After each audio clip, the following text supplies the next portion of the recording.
Welcome to MCs and MVPs. My name is Aramis, and I'm tired as hell. I am tired.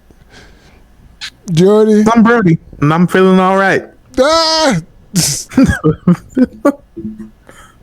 I tell you this, man, that medicine strong as hell. They give me for this doggone thing. That thing, yesterday when I took it, it made me feel like I got hit with a tranquilizer dart. And it took only 5 minutes to work. And I was like, what the hell? I was sitting down. I was messing with Anakin. And I said, what the hell is going on? I said, Jesse, no wonder why they say you can't drive after this mess. I got up and I started, the room was moving. I said, oh, hell no. Nah. And then I go lay down in the bedroom. And then within 10 minutes, I was out. Mouth open, everything. Just, I was out. Sleeping on my back. Lord, man, so I'm about to sleep right there on the floor. Just right there. I'm like, for real. Woo-wee. That thing it's strong. So, anyway, we here. Of course, JT, his job or him, sometimes he decide to show up. Sometimes he's really busy. Digging trenches and laying wires or cables, to do his thing. So, but anyway, today we're going to hop into this thing. We're going to be talking about the Atlanta Falcons. We have the Falcons. There's a lot to talk about with the Falcons. Well, at least I think so. It's definitely a lot to look forward to with these Falcons. But first, we're going to start off with their draft class. Let's see what they got, who they drafted. Some people going to look at this probably as a stupid class, not stupid class, stupid picks, and going to question a lot of these picks. But I think people need to understand, if you have a guy that you like, you go get that guy, regardless of who you just signed. So with that being said, Michael Penix Jr., they took in the first round. They took Rook O'Hara. I'm sorry about the name. You got Braylon Trice. You got Brandon Doris. DJ Bartrand. JD Bertrand. Bertrand? Yeah, Bertrand. Okay, you got Chase McKellen. You got Casey Washington. You got Zion Logan. That's who they drafted. Yeah. Departures. Yeah, this is departures. They traded Desmond Renner to the Cardinals. Keith Smith, Mac Hollins, Van Jefferson, Scotty Miller, Cordell Patterson. God dog. Michael Pruitt. I'm saying God dog because the last four names went to the Steelers. Yeah, all went to the Steelers, Lord, because they old head coach became our took their whole freaking wide receiver groom.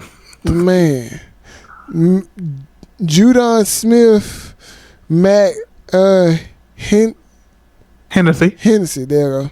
Bud Dupree, Calais Campbell, Albert Huggins, Trey Flowers, and Jeff Okuda, all left. And then for the people that they signed / re-signed, they got quarterback Kirk Cousins, wide receiver Ray McLeod, wide receiver Kadarrell Hodge, wide receiver Darnell Mooney, wide receiver Rondale Moore, tight end Ross Dwelly, tight end Charlie Woner, offensive tackle Storm Norton, nose tackle Eddie Goldman, edge James Smith Williams, edge Kentavious Street, cornerback Antonio Hamilton, and long snapper Liam McCullough. So the reason why I said what I said before we start reading off the departures and the draft class is because a lot of people they was given a D, and people question why did they not get an edge rusher with the first round, but instead they drafted Michael Penix Jr. Well, listen, man, we don't know how Kirk Cousins is going to be. We don't know how Kirk Cousins is going to play. And with that being said, you want to have a reliable backup. Obviously, Desmond Ridder wasn't the guy for them. The guy that they drafted, they thought he wasn't the guy to fit their system. So they made the business decisions to draft a guy in the first round. And who is to say that none of these guys that they picked later on won't be just as good? Hell, the Steelers are known for picking up late round, mid to late round edge rushers and turning them into stars.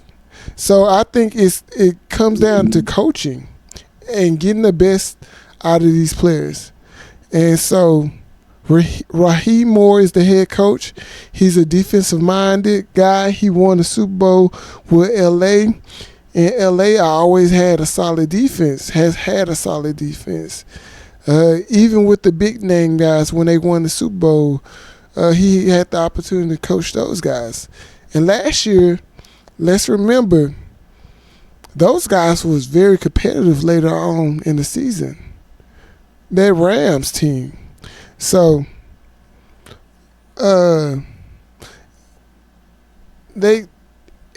looks like nobody's giving them a shot. And I think Michael Penix Jr. is by far the best passer in this past draft than anybody. He had questionable injuries because he was injured for the first couple of years in college. So I mean, I'm excited to see this team. And then you got to think about, yes, you bring in Kirk Cousins and you want Kirk Cousins to be the guy, and you pray that he's everything that you signed him to be, that he was in Minnesota, because he get people paid. And you will hope that he would be healthy enough, and that they will protect him enough to get the ball to Drake London and the tight end that they got, the big tight end from Florida they got. I forgot his name. I want to say Patterson. Gosh, I can't remember his name. Big guy. Let me look him up real quick. Do. Tight end. Tight ends, linebackers.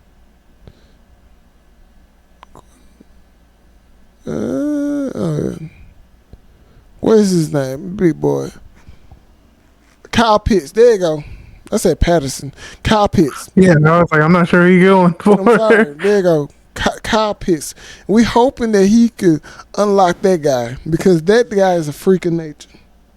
So, with that being said, I'm excited to see these guys put everything together.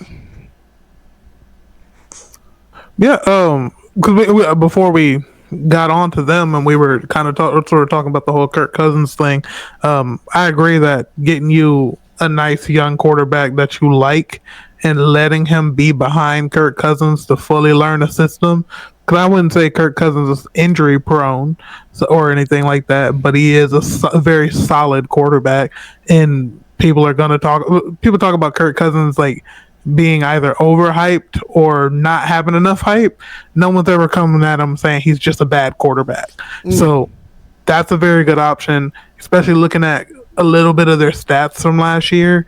Throwing the ball was just not their forte at all. They ran the ball. They had a little bit of a run game, but you kind of have to have a little bit of a run game, because you have to have a run game when you're not getting anything done in the air. but ultimately you don't.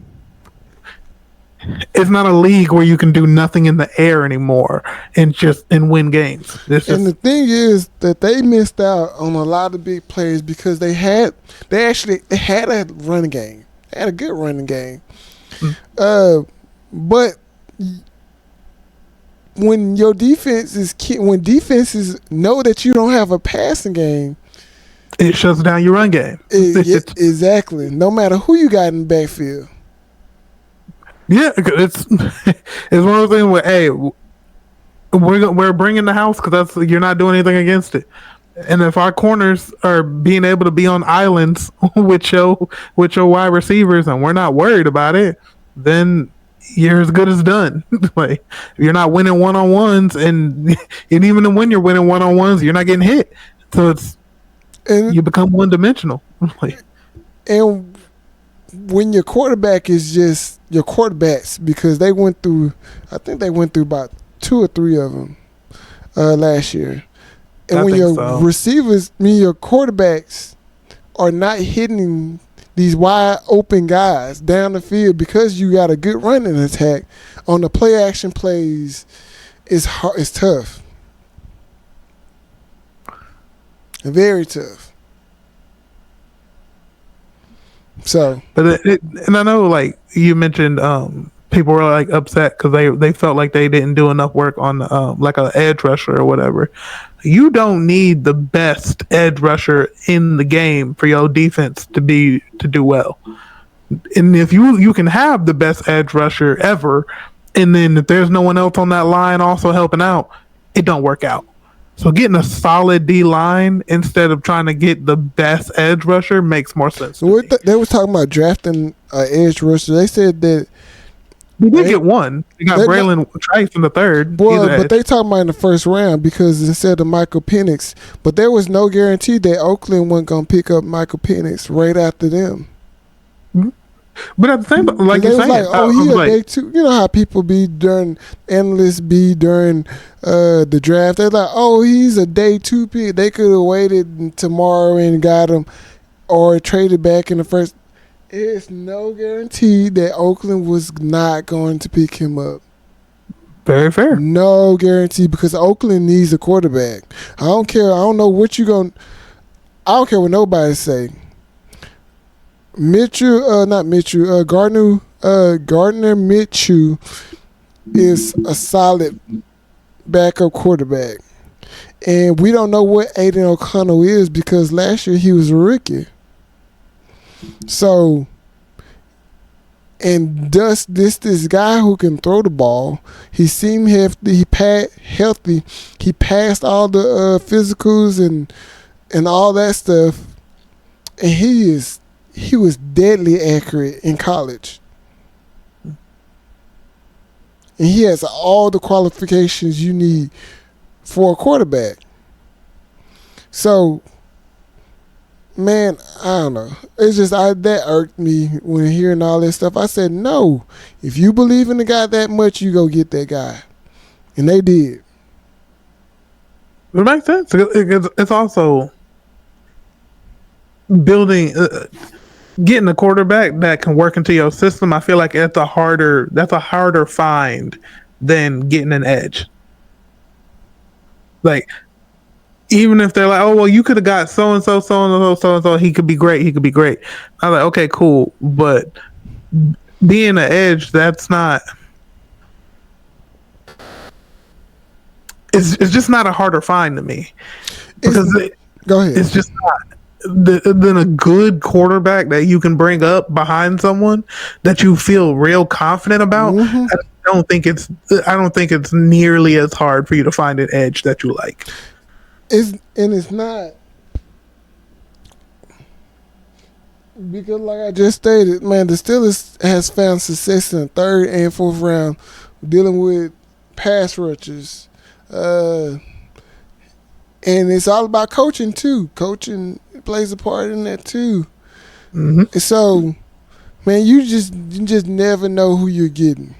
Yeah. Not only the being new to the league, some of them DTs find out it's different. It's a different ball game when them actual NFL linemen get them hands on you.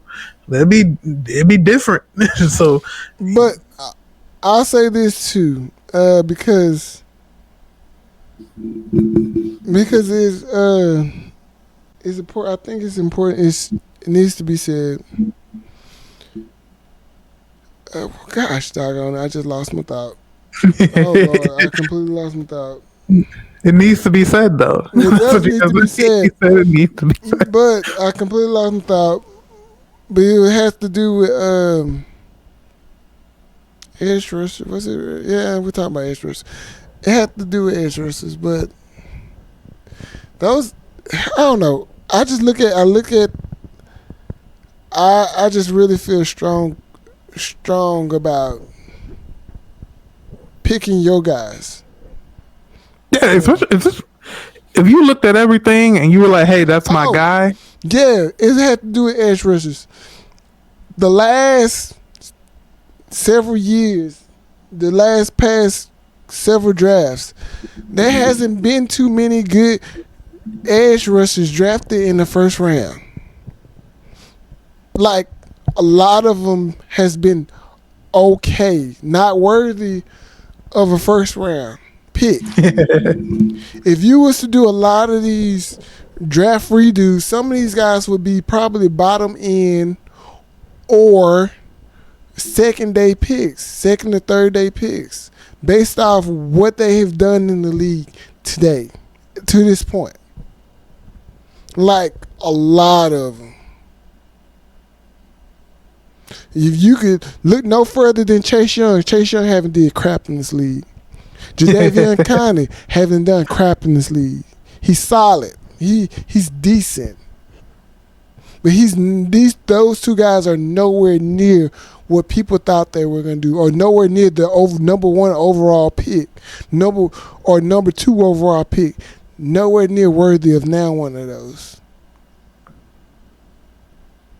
Because they had, especially Chase Young, built, looked good athletically, shit on the field. It has not been good. Looking at it, they getting some D line.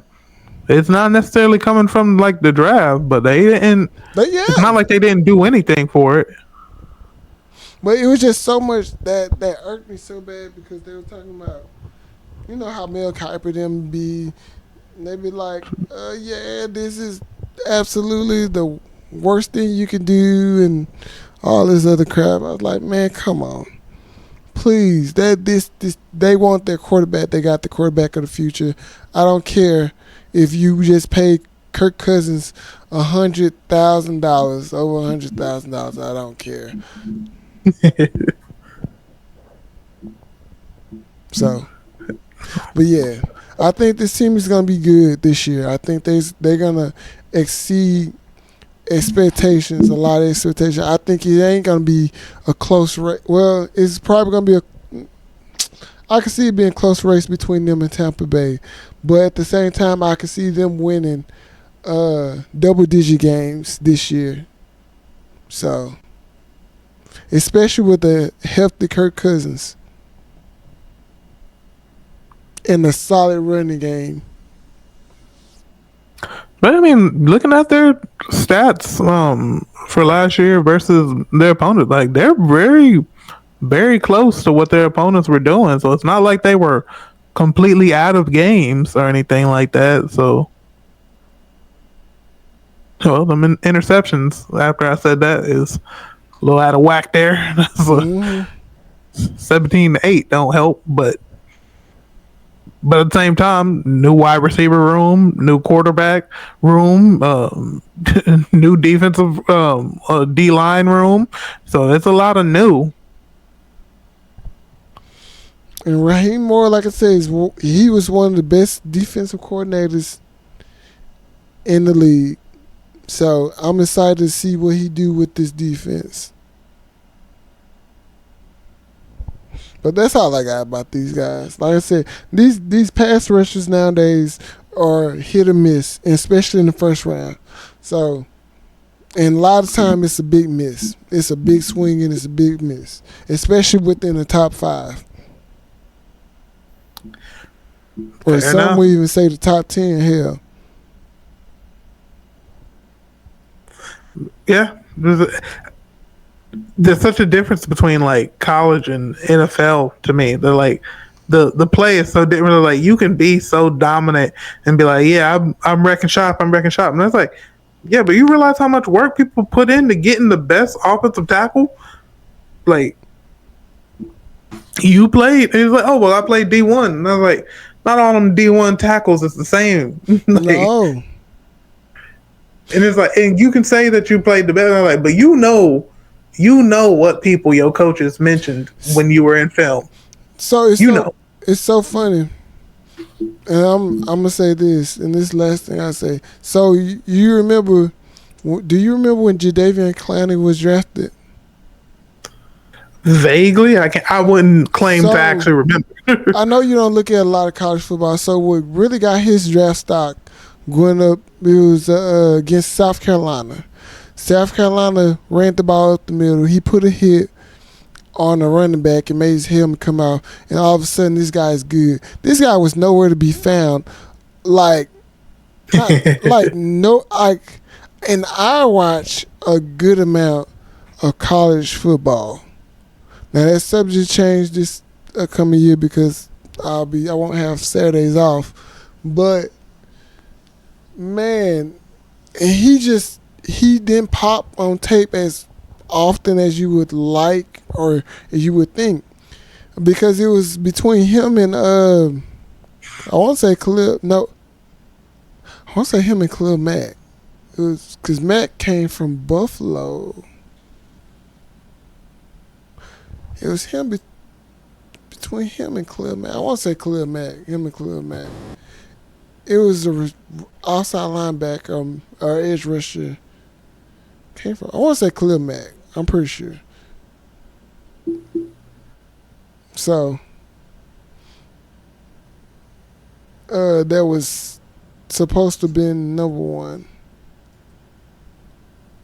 So, but of course, they went with the guy with the highlights. Yeah. Are you watching film or are you watching tape? Like, because if you're watching film, that's the whole game. You're watching tape, that's a highlight tape. Like, there's a difference. So, but that's all I gotta say. That's all I gotta say about the team. I ain't. I think, like I said, I think they're gonna have a solid year. I can see them getting double-digit wins. Yeah, 'cause like you said, their run game wasn't bad. It was actually all right, but they did nothing in the air, and it looked like they're really planning to change that. Which do something in the air that opens up your run game more, and your run game open more, it opens up the air even more. So it's very. They look way better than they looked last year. Like already on paper, they look better than they were last year. Mm-hmm.